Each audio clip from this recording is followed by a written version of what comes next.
السلام علیکم ورحمۃ اللہ وبرکاتہ۔ انسان کی زندگی میں پریشانیاں اور مشکلات ہمیشہ آتی رہتی ہیں۔ کبھی نہ کبھی ہر انسان کو ان سے گزرنا ہوتا ہے، لیکن اس میں نا امید نہیں ہونا چاہیے۔ اللہ تعالیٰ نے ہمیں اپنی پریشانیوں کو دور کرنے کے لیے دعا کی ہدایت کی ہے۔ قرآن مجید میں ایک بہت ہی اہم آیت ہے جو پریشانیوں کے وقت ہمیں رہنمائی فرماتی ہے۔ ان مع العسر یسرا، سورہ نشرہ کی 5ویں آیت، جس کا ترجمہ ہے بے شک تنگی کے ساتھ آسانی ہے۔ یہ آیت ہمیں بتاتی ہے کہ اللہ ہمیشہ ہماری مشکلات کو دور کرنے کے ساتھ آسانیاں بھی پیدا کرتا ہے۔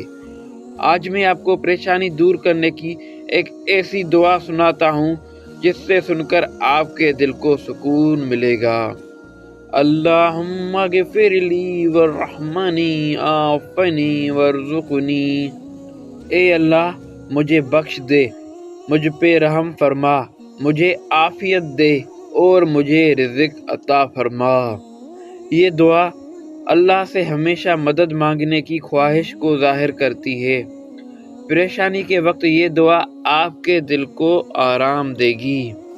جب بھی آپ کسی مشکلات میں ہو تو اپنی مشکلات کو اللہ کے حوالے کریں اور اس دعا کو دل سے پڑھیں۔ انشاءاللہ عز و جل اللہ آپ کی ساری مشکلات حل کر دے گا۔